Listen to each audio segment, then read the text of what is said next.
ಸ್ವಾಮೀಜಿಯವರೇ, ಈ ಥರ ಯಾರಾದರೂ ನಿಮ್ಗೆ ಕಾಮೆಂಟ್ ಮಾಡಿದರೆ ಇವರು ಬಸವ ತತ್ವಕ್ಕಿಂತ ಹೆಚ್ಚಾಗಿ ಹಿಂದೂ ಧರ್ಮದ ಪ್ರಚಾರ ಜಾಸ್ತಿ ಮಾಡ್ತಾರೆ ಅಂತ ಏನಾದರೂ ಕಾಮೆಂಟ್ಗಳು ಬಂದರೆ, ನಿಮ್ಮ ಆ ಭಾಗದಲ್ಲೆಲ್ಲ ಸ್ವಲ್ಪ ಜಾಸ್ತಿ ಈ ಥರದ ಕಾಮೆಂಟ್ಗಳು? ಮಾಡಲಿ ಬಿಡಿ, ಅದ್ರ ಬಗ್ಗೆ ನಾವೇನು ಚಿಂತೆ ಮಾಡಲ್ಲ. ನಮ್ಮ ಆತ್ಮಸಾಕ್ಷಿಯಾಗಿ ನಾವು ಬದುಕಬೇಕು. ಆತ್ಮಸಾಕ್ಷಿಗಿಂತ ದೊಡ್ಡ ಸಾಕ್ಷಿ ಯಾವುದು ಬೇಕಾಗಿಲ್ಲ ನಿಮಗೆ. ಮತ್ತು ಸಮಾಜದಲ್ಲಿ ಎಷ್ಟು ಸೋಷಿಯಲ್ ಮೀಡಿಯಾ ಇದೆ, ಕೆಲವರು ಬೈತಾರೆ, ಕೆಲವರು ತೆಗಳುತ್ತಾರೆ, ನಿಂದನೆ ಮಾಡ್ತಾರೆ. ನಿಂದಿಸುವನೊಬ್ಬ, ಸ್ತುತಿಸುವನೊಬ್ಬ, ಇವರಿಬ್ಬರು ನಮ್ಮ ಶಿವಯೋಗಿಯ ಪರಮ ಬಂಧುಗಳಯ್ಯ ಅಂತ ಹೇಳ್ತಾರೆ. ನಿಂದನೆ ಯಾರು ಮಾಡಿದ ತಕ್ಷಣ ನಾಯಕ ದುಃಖ ಪಡಬೇಕು, ಯಾರೋ ನಮ್ಮ ಬಗ್ಗೆ ಕೆಟ್ಟ ಕಾಮೆಂಟ್ ಮಾಡ್ತಾರೆ ಅಂತ ತಿಳ್ಕೊಳ್ಳಿ. ಅದನ್ನು ನಾನು ಸ್ವೀಕಾರ ಮಾಡಲಿ, ನನಗೆ ಬರೋದಿಲ್ಲ ಅದು. ಅಕಸ್ಮಾತ್ ನನ್ನಲ್ಲಿ ದೋಷಗಳಿದ್ದಾಗ ಒಬ್ರು ಯಾರೋ ಹೇಳಿದಾಗ ಸರಿ ಅಂತ ಅನಿಸಿದ್ರೆ ಒಪ್ಕೋಬೇಕು, ಆವಾಗ ದೋಷ ನಿವಾರಣೆ ಆಗುತ್ತೆ. ಈಗ ನೀವು ನನಗೇನೋ ಬೈದರೆ ನಾನು ಸ್ವೀಕಾರ ಮಾಡಿದರೆ ನನ್ನ ಹತ್ರ ಬರ್ತದೆ, ಅದು ನಾನು ಫೀಲ್ ಆಗುತ್ತೆ. ಅದು ಸ್ವೀಕಾರ ಮಾಡಲಿಲ್ಲ ಅಂತಂದರೆ ಇವಾಗನೇ ತತ್ವ ಸಿದ್ಧಾಂತಗಳು ಬರೋದು. ನಾವು ಇಲ್ಲಿವರೆಗೇನು ಪುಸ್ತಕ ಏನು ಓದಿದ್ದೀವಲ್ಲ, ಅದು ಬದುಕಿನಲ್ಲಿ ಯಾವಾಗ ಅಳವಡಿಸ್ತದೆ ಅಂತಂದರೆ ಇಂಥ ಘಟನೆಗಳು ಬಂದಾಗ ನೀವು ಹೇಗೆ ಇರ್ತೀರಿ, ನಿಮ್ಮ ಮನಸ್ಥಿತಿ ಏನು, ನಿಮ್ಮ ರಿಯಾಕ್ಷನ್ ಏನು ಅನ್ನೋದು ಗೊತ್ತಾಗೋದು ನಿಜವಾದ ತತ್ವಜ್ಞಾನ ಇವಾಗ ಗೊತ್ತಾಗುತ್ತೆ. ಈಗ ಹಿಂದೂ ಧರ್ಮಕ್ಕೆ ನಿಜವಾಗಿಯೂ ಥ್ರೆಟ್ ಅಂದರೆ ಏನು? ಇವತ್ತು ನಾವು ಹಿಂದೂಗಳಲ್ಲ ಅಂತ ಯಾರು ಹೇಳ್ತಾರೆ ಅದೇ ಥ್ರೆಟ್ಟು. ಈಗ ನೋಡಿ, ಅಂದರೆ ಬೇರೆ ಧರ್ಮದವರಿಂದ ಥ್ರೆಟ್ ಇಲ್ಲ.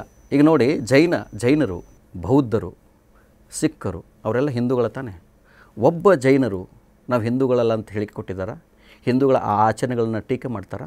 ಬುದ್ಧಿಸ್ಟರು ಟೀಕೆಗಳು ಮಾಡ್ತಾಯಿದ್ದಾರಾ? ಸಿಖ್ಖರು ಟೀಕೆಗಳು ಮಾಡ್ತಾಯಿದ್ದಾರಾ? ಮಾಡ್ತಾರೋ ಯಾರು? ನಾವು ಕೇಳೋದು. ಅವ್ರು ಸುಖ ಶಾಂತಿಯಿಂದ ಬದುಕ್ತಾ ಇಲ್ವಾ? ಅವರ ವಿಚಾರಗಳನ್ನ ಹೇಳ್ಕೊಂಡು ಹೋಗ್ತಾ ಇಲ್ವಾ? ಬೌದ್ಧ ಧರ್ಮ ಬೆಳೀತಾ ಇದೆ ಅಲ್ವಾ? ಜೈನ ಧರ್ಮ ಬೆಳೀತಾ ಇದೆ ಅಲ್ವಾ? ಸಿಖ್ ಧರ್ಮ ಬೆಳೀತಾ ಇದೆ ಅಲ್ವಾ?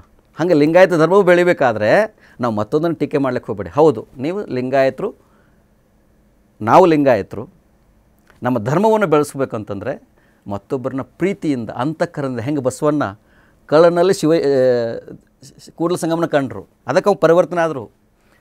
ಕಾಶ್ಮೀರದಿಂದ ಬಂದರು, ಅಫ್ಘಾನಿಸ್ತಾನದಿಂದ ಬಂದು ಕನ್ನಡ ಕಲಿತು ವಚನ ರಚನೆ ಮಾಡಿದರು ಮರುಶಂಕರ ದೇವರು. ಕಾಶ್ಮೀರದ ರಾಜ ಎಲ್ಲವನ್ನು ಬಿಟ್ಟು ಹಿಂಗೆ ಕಲ್ಯಾಣದಲ್ಲಿ ಬಂದು ಕಟ್ಟಿಗೆಯನ್ನು ಹೊಡ್ಕೊಂಡು ಮೂಳಿಗೆ ಮಾರಾಯನಾದ. ಅದು ಹೇಗೆ? ಬಸವಣ್ಣವ್ರ ವ್ಯಕ್ತಿತ್ವ ಇತ್ತು. ಬಸವಣ್ಣವ್ರು ಅವತ್ತು ಏನಾದರೂ ವಚನಗಳು ಹೇಳಿದರೆ, ವೇದಗಳ ಕುರಿತು ಹೇಳಿದರೆ, ಪುರಾಣಗಳ ಕುರಿತು ಹೇಳಿದರೆ, ಶಾಸ್ತ್ರ ಕುರಿತು ಹೇಳಿದರೆ, ಅದನ್ನ ಹೇಳಕ್ಕೆ ಹಕ್ಕಿರೋದು ಕೇವಲ ಬಸವಣ್ಣವ್ರಿಗೆ ಮಾತ್ರ. ಯಾಕಂದರೆ ಹಾಗೆ ಬದುಕಿದ್ರು, ಆ ರೀತಿ ಅವ್ರು ಹೇಳಿದರು. ನಮಗೆ ಯಾರಿಗೂ ಆದಿಲ್ಲ, ಯಾಕೆ ಹಂಗೆ ಬದುಕ್ತಾ ಇಲ್ಲ ನಾವು ಬಸವಣ್ಣಂಗೆ. ಸುಮ್ಮನೆನಾ 770 ಜನ ಜನಸಾಮಾನ್ಯರು ಅಸಾಮಾನ್ಯರು ಮಾಡಿದ್ದು ಅಮರ ಗಣಗಳು ಎನ್ಲೈಟನ್ ಆದರು. ಬುದ್ಧನ ಸಮಯದಾಗಲಿ ಮಹಾವೀರನ ಸಮಯದಾಗಲಿ ಈ ದೇಶದ ಯಾವುದೇ ಒಬ್ಬ ಮಹಾತ್ಮರು ಬಂದಾರೆ. ಅಂಥ ಸಂದರ್ಭದಲ್ಲಿ ಅವರೊಬ್ಬರು ಎನ್ಲೈಟನ್ ಆದರು. ಆದರೆ ಬಸವಣ್ಣವ್ರದಲ್ಲಿ 770 ಜನ ಎನ್ಲೈಟನ್ ಮಾಡಿದ್ದು ಬಸವಣ್ಣನವರು. ಅದಕ್ಕೆ ಪ್ರಥಮಂತು ಬಸವಣ್ಣ, ದ್ವಿತೀಯಂತು ಲಿಂಗವು, ತೃತೀಯಂತು ತತ್ವ ಬ್ರಹ್ಮಾಂಡವೆಲ್ಲ, ಅಕಳಂಕ ಗುಣನಿಧಿ ಚಿದಾನಂದ ಬಸವಂಗೆ ಬಕುತನಾದೇನು ಗುರುವೆ ಯೋಗಿನಾಥ ಅಂತಂದರು. ಬ ಎಂಬಲ್ಲಿ ಎನ್ನ ಬವಹರಿಯಿತ್ತು, ಸ ಎಂಬಲ್ಲಿ ಸರ್ವಜ್ಞಾನಿ ಆದೆನು, ಎಂದು ವಚಿಸುವಡೆ ವಸ್ತು ಚೈತನ್ಯಾತ್ಮಕನಾದೆನು. ಇಂತಿ ಬಸವಾಕ್ಷರ ತ್ರಯಂಗಳು ಎನ್ನ ಸರ್ವಾಂಗದಲ್ಲಿ ತೊಳಗಿ ಬೆಳಗುವುದ ಕಂಡು ಆನು ನೀನು ಬಸವ ಎನ್ನುತ್ತಿರುತ್ತೆ ಕಾಣ ಗುಹೇಶ್ವರ ಅಂತ ಅಲ್ಲಂ ಪ್ರಭುದೇವರು ಹೇಳಿದರು. ಹಾಗೆ ಇದೀವ ನಾವು? ಅದೇ ಇದೀವಾ? ಅದೇ ಪ್ರಶ್ನೆ. ಈಗ ಅದು ಯಾವಾಗಂತಂದರೆ ಇದು ಆಚರಣೆ ಮಾಡಿ ಹೇಳಿದ್ದೆಲ್ಲ ಆಗಿದೆ. ಬಸವಣ್ಣವರು ಎಲ್ಲವನ್ನು ಹೇಳಿದ್ದಾರೆ. ಈಗ ಬೇಕಾಗಿರೋದು ಆಚರಣೆ. ನಮ್ಮ ಅತ್ನೀಶಿಗಳು ಹೇಗೆ ಬದುಕಿದ್ರು? ಅವರು ವಚನಗಳು ಯಾವತ್ತೂ ತಲೆ ಮೇಲೆ ಇಟ್ಕೋತಾರೆ. ವಚನಗಳು ಯಾವತ್ತೂ ಕೆಳಗೆ ಇಡ್ತಿರ್ಲಿಲ್ಲ. ಅವರು ತಲೆ ಮೇಲೆ ಇಟ್ಕೋತಾರೆ. ಅಪ್ಪ ಅಂತಂದರು. ಎಷ್ಟು ಜನ ಈ ನಾಡಿನ ಶಿವಿಗಳು ಪಂಚಗಣಾಧೀಶರಾಗಿ ಹೋದರು. ನಾಯಕಟ್ಟಿ ತಿಪ್ಪೇರುದ್ರ ಮಹಾಸ್ವಾಮಿಗಳಾಗಿರಲಿ, ಕೊಟ್ಟೂರು ಬಸವೇಶ್ವರರು, ಹರಪನಹಳ್ಳಿ ಕೆಂಪೇಶ್ವರರು, ಕೂಲಳ್ಳಿ ಮದ್ದಾನೇಶ್ವರರು, ಅರಸೀಕೆರೆ ಕೋಲ ಶಾಂತೇಶ್ವರರು, ಇವರೆಲ್ಲ ಕೆಲವು ಬಸವಣ್ಣರ ನಂತರ ಯಡಿಯೂರು ಸಿದ್ಧಲಿಂಗೇಶ್ವರರು, ಗನ್ಮಠ ಶಿವಿಗಳು, ಷಣ್ಮುಖ ಶಿವಿಗಳು, ವಿಜಯ ಮಹಾಂತ ಶಿವಿಗಳು, ಈ ನಾಡಿನ ಭಾಳಷ್ಟು ಜನ ಶಿವಿಗಳಾಗಿ ಹೋಗಿದ್ದಾರೆ. ಅವರೆಲ್ಲ ಏನು ಮಾಡಿದರು? ಶಿವಯೋಗ ಸಾಧನೆ ಮೂಲಕ ತಮ್ಮನ್ನು ತಾವು ಅರಳಿಸ್ಕೊಂಡ್ರು ಅವರು.